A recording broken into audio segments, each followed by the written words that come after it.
Hi and welcome to WarHQ. My name is Lucius.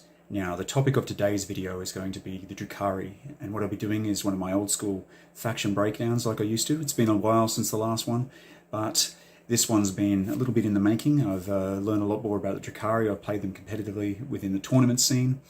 I've done a lot with them, talked a lot about them, and I feel like I can give it a reasonable go at the faction breakdown now. So what are these murderous little satanic elves that float around the webways and, look for people to capture and torture and maim for their own pleasure and satisfaction?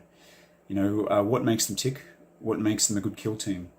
Why should you use them in kill team? Is probably the best way to put it. And why are they quite competitive at the moment? There's been a lot of success with Drukhari lately. They are good, and I'm going to tell you why. Now, the first thing you should do before we start this episode is subscribe. I know a lot of you watch these videos.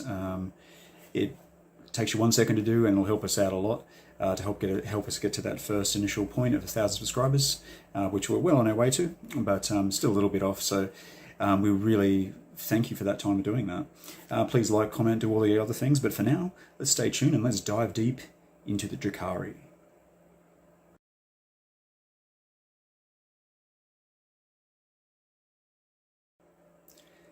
Now, the first thing you're going to notice about the Drukhari is that they are a very diverse kill team. And what I mean by that is they're quite unique from other kill teams. And what sets them apart is the fact that you've basically got 3 kill teams within one.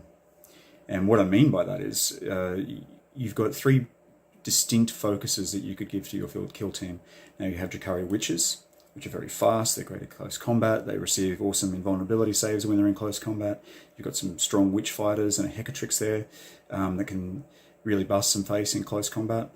Now you've got the Cabalites. The Cabalites are basically your Cabal sort of guys. They're just warriors with guns, mainly rely on shooting. You've got some excellent heavy weapon options there. A couple of close combat variations there, not a lot. And then finally you've got the Racks and the Homunculi. So, and with those you've got the amazing big grotesques, and you've got the Racks. And the Racks are like these mutant things put together, which are amazing at close combat. They've got some pretty deadly heavy weapon options as well. And then I suppose as a fourth option as well, you also have the Blades for Hire. And now the Blades for Hire are sort of mercenaries. So you've got your Incubi, you've got Mandrakes, and a host of other things that you can add to your Drukhari kill teams for flavor, for strength. One of the primary strengths of the Drukhari kill team is all of them have an ability called Power from Pain. So this depends on what round of the battle that you're currently in, but it gives you an extra ability each round, each of those rounds, and it compounds. So it's not like you get a new ability each turn. It's like you get that new ability, but you get to keep the existing ability that you had as well. So it just keeps the Drukhari kill team as one of these ones that gets better as the game goes on. Now, the first thing they get is the inured to suffering. So basically, any wounds that they take, they can ignore on a d6 roll of 6. So it's sort of like a disgustingly resilient, not quite as good, but still gives you that extra chance to survive, which is good on a team which is fairly low toughness, sort of weak and easy to kill. Turn 2, you've got eager to flay. So you can re-roll dice when determining how far the model moves when it advances or charges. So that is really handy. Round 2 is generally when you're going to be pulling off most of your charges and getting into the combat, basically. Flensing Fury is another really good one. So add 1 to hit rolls for the model in the fight phase. So this is great for witches. It's great for Racks trying to get into combat. This puts them down to 2, a 2 weapon skill, which is pretty decent all around. So that's turn 3. Emboldened by Bloodshed is the round 4 one, which allows you to re-roll failed nerve tests, which by turn 4 you're probably going to have a few. So that's pretty cool. And there's also a turn 5 one, and you can only get this through having one of the obsessions of the Cabal, which can enable you to increase where your Power from Pain is by 1 each turn. So you'd start at 2 and then go to 5 by round 4. So, and that's Mantle of Agony. So subtract 1 from the leadership characteristics of enemy that are within 6 inches of any models from your kill team with this bonus. And that's Power from Pain. Drukhari Witches also have a pretty unique thing, and that's combat drugs. Now, all witches have this, and you roll a d6 before the battle starts to see which of these drugs you'll be using. And quite frankly, they're all pretty good. So it ranges from getting +1 to your attack characteristic, +1 to your strength characteristic, +2 to movement characteristic, +1 to your toughness, +1 to weapon skill, and also Splinter Mind, which is +2 to your leadership characteristic. So before the battle, you're going to be able to get one of those for free, which can make them really good. So what you're kind of looking for there is really good ones for the witches, like +1 strength obviously is a good one, and +1 toughness, probably even better. It makes them a bit harder to kill since they're close combat models. So that is the combat drugs. Now, like all space elves, the Satan elves are fast. Now, most of them have a base move of 7, but a lot of them do have an 8. So your Raks and your witches and also your mandrakes have a base move of 8 from the base of 7 that the Cabalites and that have. So their speed is a big factor. This is a very fast kill team. The Drukhari have a number of really awesome shooting options too, and this is a strength in itself. Cabalite warriors, for instance, have 4 heavy weapons that they can choose from.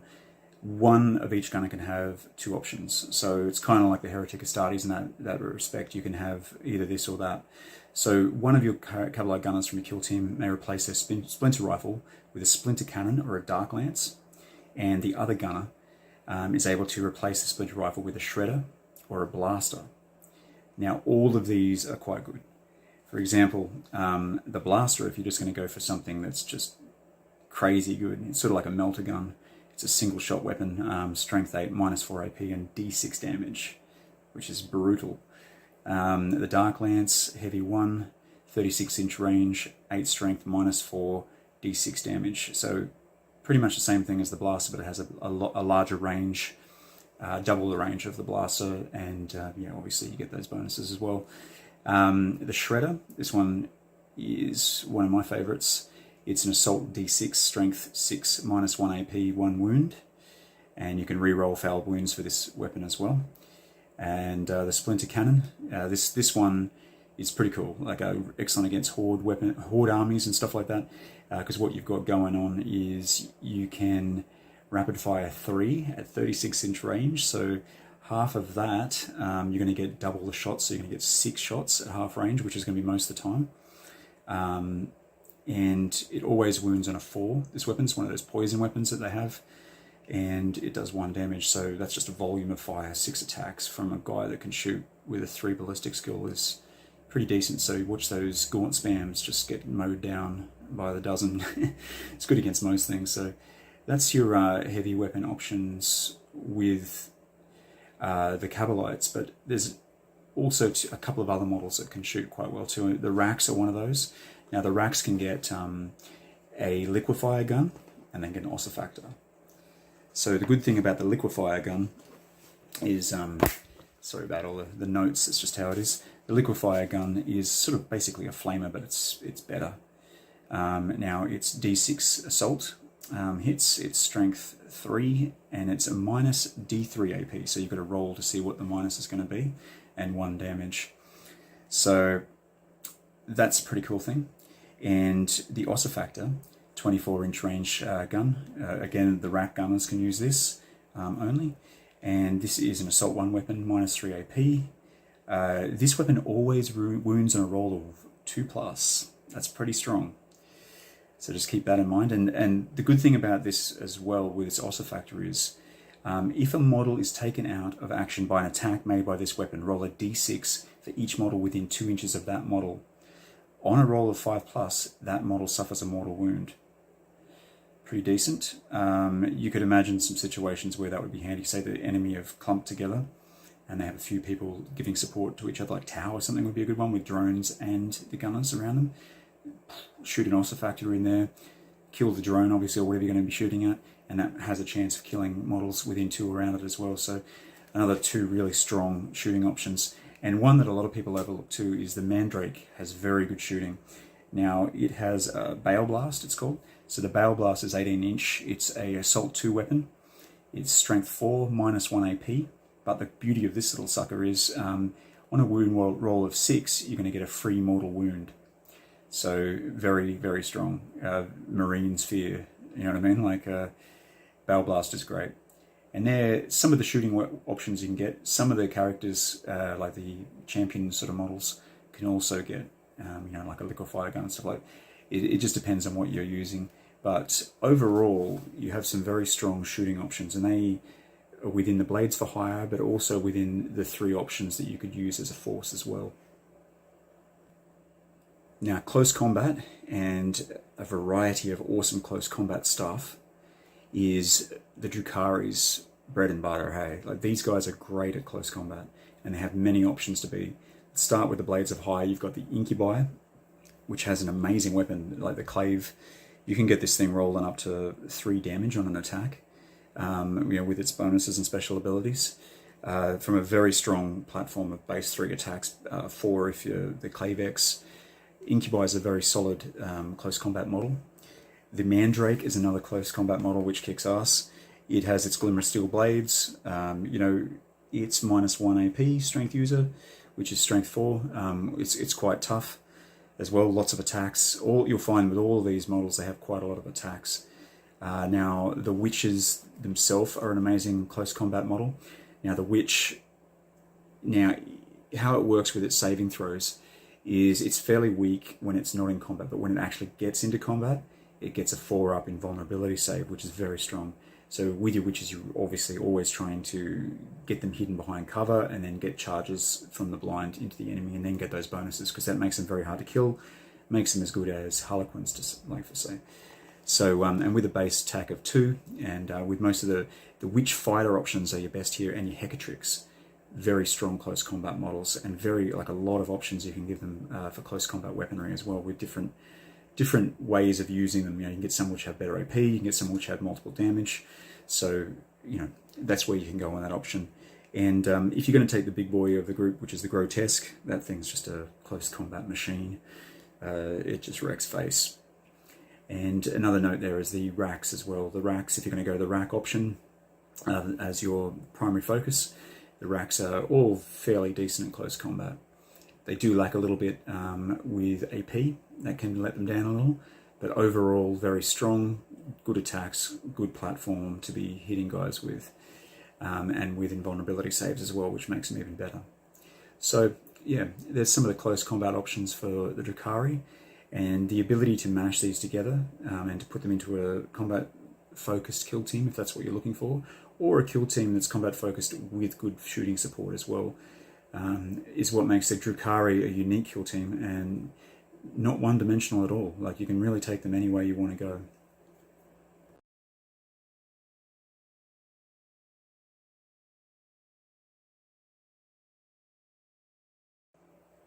The main weakness of the Drukhari kill team, like all Pansy Elves, is their brittleness, the ease in which they get murdered.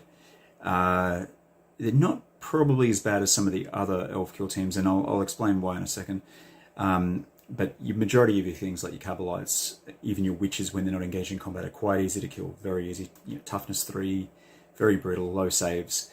Now, there are some examples which I'll go into, which are tougher models within their kill team as well. And the Witches are one, when they get into the combat, they do get the 4+ invuln save, which is fantastic. It's 50-50 chance of dying then, better than most armor at that stage.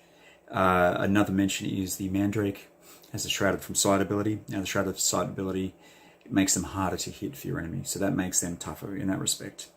The Racks are tougher. They have a base toughness of 4, and they have an invulnerability save of 5+. One of the obsessions they can get can make that a 4+ if you're going to go a rack spam specific team, which is good as well. And that's the same with the Grotesque as well. But the Grotesque is a lot bigger with a toughness of 5, which is your most powerful model in the team. But as far as normal elves go, probably one of the most durable is going to be your Clavex, which is your champion of your Incubi. Now, he has 2 wounds and he has a 3+ save, which makes him like a Marine. So he's basically like a Primaris, but with lots better weaponry. With that Clavex, he can kick some ass. So they're the tougher models, but overall, it's quite a brittle team, and you are going to lose some of those models getting into combat. One that you hear all the time as a weakness for the Drukhari kill team is that you do not get your obsession or your sub-faction bonus if you mix the troop types. And this is what I was talking before about. It's a team with basically 3 factions within one. First of those being the Witches, you've got Cabalites, and then you've got Racks. and homunculi. So they're your three primary options. And if you want to receive a bonus for your subfaction, you're going to have to base it around one of those. The good thing is, I suppose, the little caveat to that is that you could use blades for hire, and that's how I use them. You can add blades for hire into those focus teams to give them extra troop types, and that won't take away that penalty. But if you want to take like a soup mix, as you'd call it, so a soup mix is where you take, you could take the best of the racks, you could take some cavalry gunners, and you could take a few witch fighters or something, right? If you want to take a soup mix like that, then you will not get an obsession bonus. But through the tournament scene and through having played these competitively, I've found that actually the soup mixes work best for me. Taking these guys as an elite faction as opposed to just a bodies faction or a specific faction did harbour the best results for me within the games that I played. So I kind of treated them like they were an Azurani team, and then took the best of the best. So I took like the Hecatrixes, I took all the Akathist and all the Rack Gunners, the Cabalite Gunners, and a few, the Incubi, and also, Mandrakes, and mashed them all together. It makes quite a good team, very powerful. But that is a weakness of the team, is that you can't get those obsession bonuses if you are going to soup mix them, as I said. So it's something to keep in mind as a Drukhari player.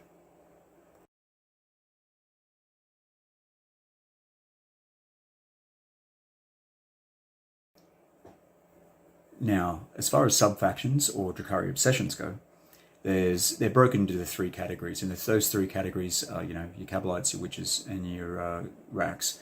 So basically, there's quite a few good ones, but I'm going to choose one from each, which I think is probably gives you the best for what that particular type of play is going for.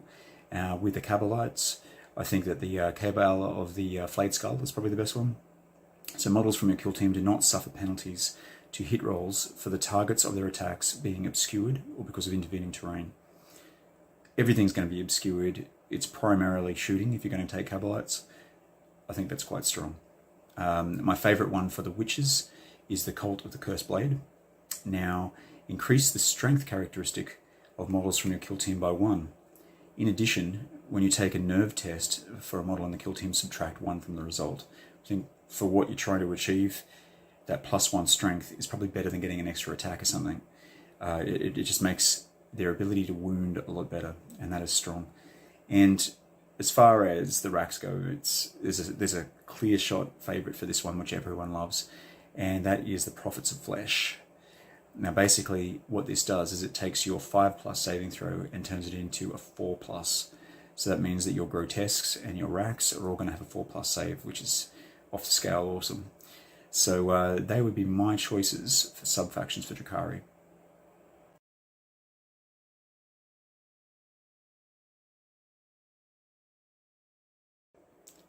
As far as tactics go for the Drukhari, they do have a fairly reasonable variety of them, but I'm just going to choose a couple at random that I think work, that I'd probably use in a game if I had a choice. First one is Architects of Pain. Now, use this tactic at the start of the battle round. Choose a model from your kill team that has a Power from Pain ability. Until the end of the battle round, that model treats the current round as being 1 round higher than it actually is when determining Power from Pain ability.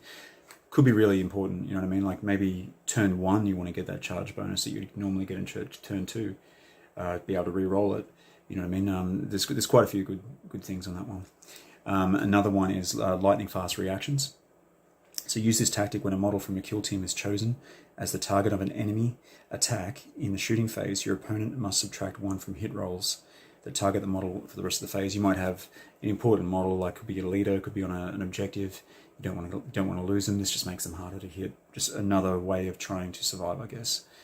Fire and Fade is another one, which is handy.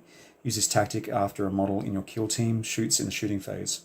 The model can immediately make a normal move of up to 7 inches as if it were the movement phase. Pretty handy. You could move, you could shoot, and then you could pull yourself behind cover so you can't get shot back at. Can't argue with that, really. Now, another one here is From Out of the Shadows, sorry. So basically this one you can just choose up to 3 Mandrake models and you can drop them anywhere on the board within 5 inches of the enemy. So it's like a hot drop.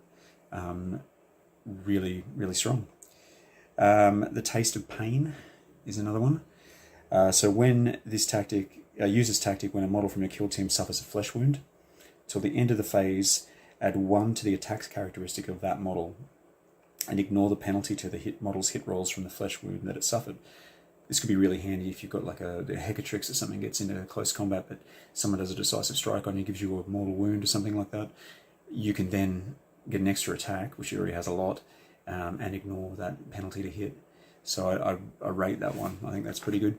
Probably my favourite one that I use the most. This one's it's a 2 CP tactic, but I think it's really powerful.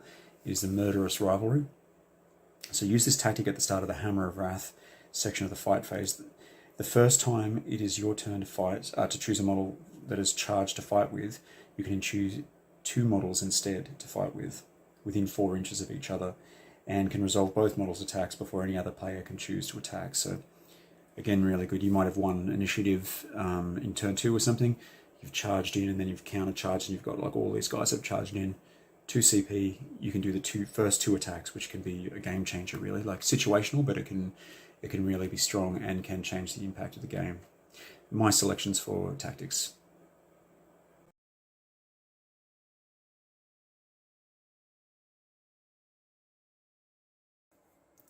Now I figure the best way to look at the units of the Drukhari is just to have a look at the models themselves and go through them. So I mean, you know, this is some of my guys, obviously. You would have seen these on the roster breakdowns. But as far as witches go, I mean, some of your better models are the Hecatrix. Hecatrix is a really powerful close combat model. This one here you can see I've converted with a rack head and a few other things to make it pretty cool. Now, lots of different options there, like blast pistols and the electric corrosive whips make them excellent in combat. You've got back here, you've got like a witch fighter. So witch fighters, one of my favorites. You would have seen in Warriors of Renown series that I did. I think that the Shard-Netted Impaler is probably the best bet. It does 2 wounds, which makes it quite unique as one of the few 2 wound things that exist within the team. As far as Cabalites go, you've got your Splinter Cannon back here, or you could take it as a Dark Lance, whatever you want to do. So they're like the polar opposite of each other. One is for rapid fire, multiple attacks. The other is for just one big attack, which wrecks everything's day. Down here, I used to use this one as either the Blaster, usually the Blaster variant, and also the Shredder. So you can sort of take this as either of those, is what I tend to find. Solid model all round. As far as the racks go, you've got your Akathist, which is probably one of your more powerful models. Amazing in close combat with this sort of situation. It's also got this Stinger pistol, this one. Or you can get it a Hex rifle as well. There's lots of different options that you have to make it awesome. But Akathist is amazing. And, your gunners for your racks are probably the other, MVPs of the group. This one's got Nosifactor. Big brutal blast weapon, but you can also take the liquefier gun as well, which is very powerful. And as far as your blades for hire go, you can't go past this is a Clavex, so your Incubi. These are very strong. They're quite expensive, but it is one of your only 2 wound models as well if you take the Clavex option. And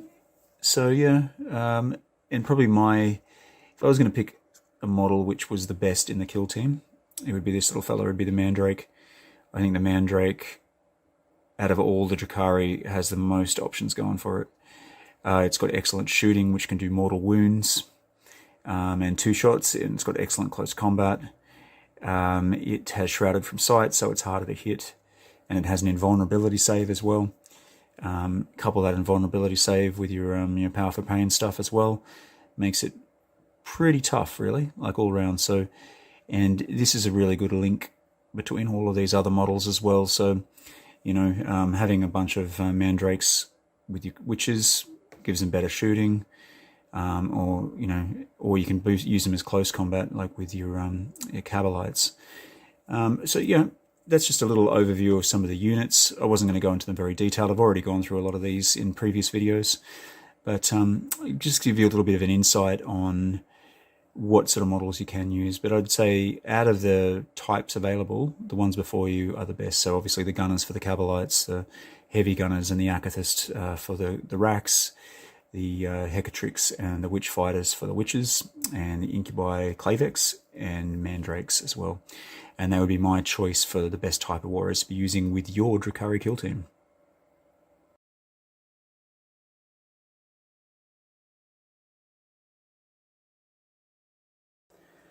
So there you have the Drukhari kill team in a bit of a nutshell, just some of the things it's good at, its strengths, its weaknesses, what to think about, tactics you can employ, best obsessions to use.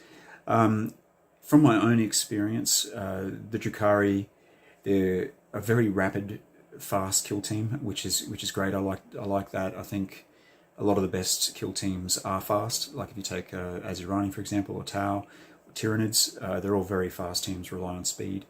And I think the Drukhari is right up there with them as a team that can hang with the big boys as far as speed goes.